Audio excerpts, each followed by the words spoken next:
அனைவருக்கும் வணக்கம். இன்றைக்கான கேள்வி என்ன அப்படின்னா, குருவினிடத்தில் பயம் இருக்கலாமா கூடாதா அப்படின்னு ஒரு கேள்வி. இந்த கேள்வி கேட்கப்பட்டதின் நோக்கம் என்னவென்றால், குருவிடத்தில் பயம் இல்லாமல் போனால் அது கொஞ்சம் திமிராகி விடுகிறது. பயம் என்று வந்தால் அது சுயநலமாகி விடுகிறது. அப்ப பயந்து இருந்தா சுயநலம் சொல்றேங்க, பயம் இல்லைன்னா அது திமிரு, மரியாதை இல்லை அப்படின்னு சொல்றேங்க. அப்ப குருவினத்தில் பயம் இருக்கலாமா கூடாதா அப்படின்ட்டு ஒரு கேள்வி கேட்பதன் மூலம் ஒரு கிளாரிட்டி கிடைக்கும் அப்படிங்கிறதுனால இந்த கேள்வி கேட்கப்பட்டதாக நான் நினைத்து பதில் சொல்லுகிறேன். ஸோ எப்பயுமே கன்ஃபியூஷன் வந்தா இந்த 17 18 கன்க்ளூட்ல கொடுத்த மாதிரி தைரியத்துக்கு 3 சொல்லியிருக்காரு. திருதி அப்படின்னு, திருதினா தைரியம். அது சாத்வீக தைரியம், ராஜச தைரியம், தாமச தைரியம். அதை அப்படியே நம்ம பயத்துக்கு எடுத்துக்கலாம். சாத்வீக பயம், தாமச பயம், ராஜச பயம். அப்ப எந்த பயம் இருக்கலாம் அப்படின்னா, சாத்வீக பயம் இருக்கலாம், ராஜச பயம், தாமச பயம் இருக்கக்கூடாது. சரி, அது என்ன தாமச பயம், ராஜச பயம், சாத்வீக பயம்னு பார்த்தா, அப்ப தாமச பயம் என்பது முழுக்க முழுக்க அறியாமையினாலும் அந்த சுயநலத்தினாலும் வருவது. அப்ப அறியாமை, சுயநலம் ஆகிய 2 விஷயத்துக்காக ஒருத்தன் பயந்து குருவினிடத்தில் பயந்தான் அப்படின்றால் அது முழுக்க முழுக்க தப்பு. இப்போ உதாரணத்துக்கு அவர் ஒரு தப்பு செஞ்சிருப்பார், இல்ல மனசுக்குள்ள ஒரு எண்ணம் வந்திருக்கும். ஸோ அந்த எண்ணத்தை வெளிப்படுத்தினால் எங்கே அவர் நமக்கு கிடைக்க வேண்டியது கிடைக்காதோ, குருவிடத்திலிருந்து சில சலுகைகளை அவன் பெற்றுக்கொண்டிருப்பான். ஸோ அந்த சலுகைகள் மிஸ் ஆயிருமோ, அப்ப நம்மளை ஒதுக்கி விடுவாரோ அப்படிங்கிற ஒரு ஃபீல்ல அந்த சலுகைக்காகவும். இரண்டாவது அறியாமை. இதை நம்ம ஏன் சொல்லணும் சொன்னா அப்படின்ட்டு அவனுக்கே தெரியாது. ஒரு பயம் உள்ளுக்குள்ள இருக்கும், ஆனா மறைச்சிருவான். கேட்ட நான் மறைக்கணும்னு மறைக்கலையே, இது சொல்லணும்னு எனக்கு தெரியாதே, ஆனா அவர் பயத்தினால் மறைச்சிருப்பான், அறியாமையினால். ஸோ அது கண்டிப்பா தவிர்க்கணும். ராஜச பயம்ங்கிறது முழுக்க முழுக்க ஈகோ பிளஸ் பிரஸ்டீஜ். ஸோ இதை சொன்னோம்னா அவர் என்னை மதிப்பிலிருந்து குறைத்து விடுவார். என்ன ரொம்ப நல்லா மதிட்டு இருக்கார். இப்ப நான் செஞ்ச தவறு, நான் எண்ணிய எண்ணங்களை அவரிடம் எடுத்து கூறினால் அவர் என்னை இப்போது மதிச்சிட்டு இருக்காரு, அந்த மதிப்பு குறைந்து விடும் அவர்கிட்ட இருந்து. இல்லைன்னா அவர் என்ன திட்டுவாரு, அது எனக்கு பிடிக்காது, எனக்கு ஈகோ ஹர்ட் ஆயிரும், இவட்டெல்லாம் திட்டு வாங்குவான்ட்டு. இதை வேற 4 பேர்ட்ட சொல்லி காட்டுவாரு, அங்க மரியாதை காலி ஆயிரும். ஸோ இதனால் இதுக்கெல்லாம் பயந்து சொல்லாமல் விடுவது ராஜச பயம். அது சாத்வீக பயம் அப்படிங்கிறது 2 வகை வரும். தவறு செய்யா தவறு செய்வதற்கு பயப்படுவது. ஏன்னா குருவுக்கு தெரிஞ்சா அது குருவுக்கு அவமானப்படுத்துற மாதிரி, அவர் கருணைக்கு இழிவுபடுத்துற மாதிரி, அவர் பிரேமைக்கு துரோகம் செய்த மாதிரி. ஸோ அந்த பிரேமியின் துரோகம் என்று நினைத்து அவருடைய அந்த கருணை இழிவுபடுத்தக்கூடாது என்பதற்காக, அப்ப எது அவர் எண்ணத்துக்கு எதிராக எதை செய்ய வேண்டி வந்தாலும் பயந்துருவாங்க. ஏன்னா அவருக்கு நான் துரோகம் செய்யறேங்கிற ஃபீல்.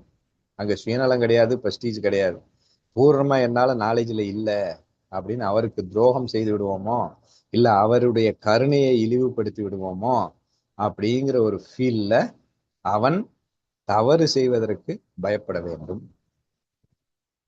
சோ தவறு, ஏன்னா குரு நினைச்சு பயப்படணும். இது குருவுக்கு செய்யற துரோகம் என்று நினைத்து, குருவை நினைத்து பயந்து அந்த தவறை செய்யாமல் இருப்பான், பயந்து செய்யாமல் இருப்பான்.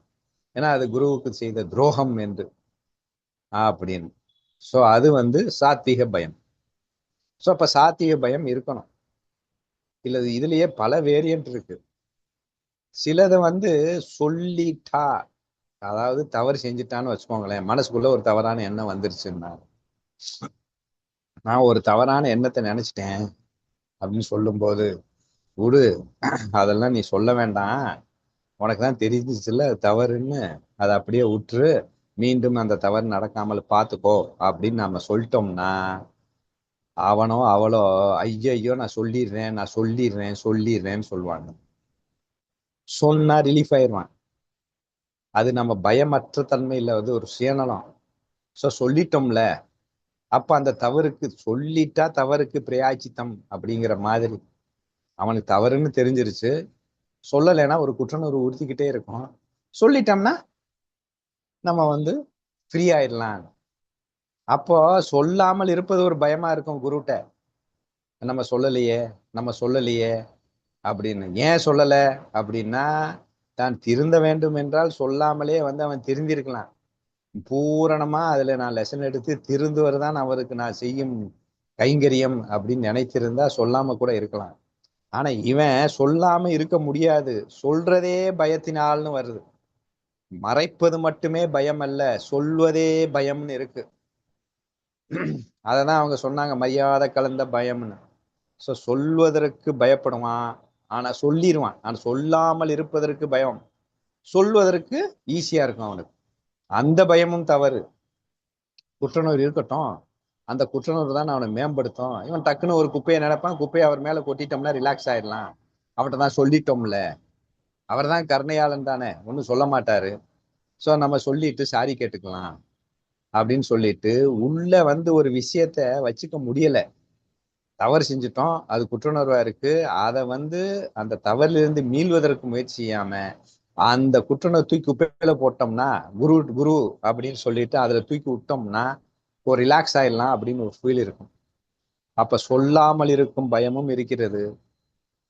அந்த பயத்தையும் தவிர்க்க வேண்டும். ஏதோ சொல்வதற்கு மட்டும்தான் பயம் இல்லை, சொல்லாமல் இருப்பதற்கு ஒரு பயம் இருக்கு.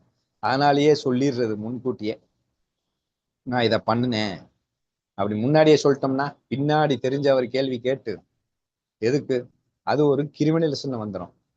ஸோ அப்படியும் இருக்கக்கூடாது. அப்ப பயம் என்பது அது வந்து ஒன்ஸ் அகெயின் சுயநலத்தினால் ஈகோ பிரச்சனையினால் வருவது. இந்த பயமும் இருக்கக்கூடாது. ஸோ அப்போ சொல்ல வேண்டியதை தெளிவாக அவரிடம் ஈகோ இல்லாம அவருக்கு நான் மேம்படுத்த வேண்டும் என்பதற்காக பூரணமாக சரண்டர்ல அவர் காலடியில் நான் எல்லாத்தையும் சொல்லணும். இப்படிதான் சொல்லணுமே ஒழிய சொல்லிட்டா நான் ரிலீஃப் ஆயிடுவேன், எனக்கு கஷ்டமா இருக்கு அதனால சொல்லிடுவோம், இது சுயநலம். ரெண்டாவது பயம் அப்படிங்கிறது சொல்றதுக்கே பயம். எதுக்கு சொன்னா எதுக்கு நம்மளை வந்து கிடைக்க வேண்டியது கிடைக்காம போயிடும், இல்ல பிரஸ்டீஜ் போயிடும், நம்மளை தப்பா நினைச்சிருவாரு, அதுக்கப்புறம் அவர் நம்ம மேல நிறைய அவன் நம்பி இருக்காரு, அந்த நம்பிக்கை போயிடும், அதனால எதுக்கு வம்பு சொல்லிக்கிட்டு அப்படின்னு மறைச்சு அந்த பயத்தினால் மறைப்பதும் தவறு, பயத்தினால் மறைக்காமல் இருப்பதும் தவறு. ஸோ பூரணமாக அன்புல எதற்கு பயப்பட வேண்டும், அஞ்சுவதற்கு அஞ்சாமை பேதமை திருக்குறள் சொன்னா. அப்போ ஒரு சில விஷயத்துக்கு அஞ்ச வேண்டும். அவரே சொல்றார் இல்லையா, இந்த புலன்களில் இருந்து விலகிரு. அவர் சொன்ன மாதிரி இதை செய்தால் என் குருவுக்கு துரோகம், அந்த மாதிரி விஷயத்துக்கு பயப்படு. ஸோ குருவை நினைத்து அந்த துரோகம் குருவுக்கு துரோகம் ஆயிடுமோ என்று குருவை நினைத்து பயந்து குரு கருத்துக்களுக்கு எதிராக குருவின் சொல்லுக்கு எதிராக தன் புலனின்ப விஷயங்களில் ஆசையிலும் ஈகோலிலும் செயல்படுவதற்கு குருவா குருவுக்காக பயந்து அதை செய்யாமல் இருந்தால் அது சாத்வீக பயம். அது பயந்துகிட்டே கூட இருக்கக்கூடாது. அந்த பயம் என்னாகணும், அவனை மேம்படுத்தணும். ஸோ அப்போ வந்து நம்ம பயம் வந்து அப்படியே பயத்தோடு நின்றுட்டா அது வேலைக்கு ஆகாது. அந்த பயத்தை அவன் வந்து சூப்பரா ஒரு மோட்டிவா எடுத்துக்கிட்டு மீண்டும் இந்த பயம் நமக்கு வராமல் இருக்க வேண்டும் என்றால் இந்த மனம் புலன் புத்தி ஆகியவற்றில் நாம் ஒட்டாமல் குணாதீதனாக இருக்க வேண்டும். அப்போதான் நாம் குருவுக்கு செய்கின்ற நன்றி உணர்வு என்று திடமாக அந்த சாத்வீக திருதியில் புத்திக்கு பின்னால் மனம் அம்மனமாய் உட்கார வேண்டும் அப்படின்னு சொல்லிட்டு சாத்விக திருதியில சொல்லியிருப்பார். ஸோ அப்படி குருவின் புத்திக்கு பின்னால் என் மனம் புத்தி என் அகங்காரம் எல்லாம் அம்மனமாய் போய் உட்கார வேண்டும் என்கின்ற ஒரு பூரண வைராகியத்தையும் தைரியத்தையும் எடுத்துக்கொள்வதற்கு அந்த பயத்தை பயன்படுத்தி கொள்ள வேண்டும். பயந்தேன் பயந்தேன் பயந்தேன்னு சொல்லிட்டு ஏமாத்திட்டே இருக்க முடியாது.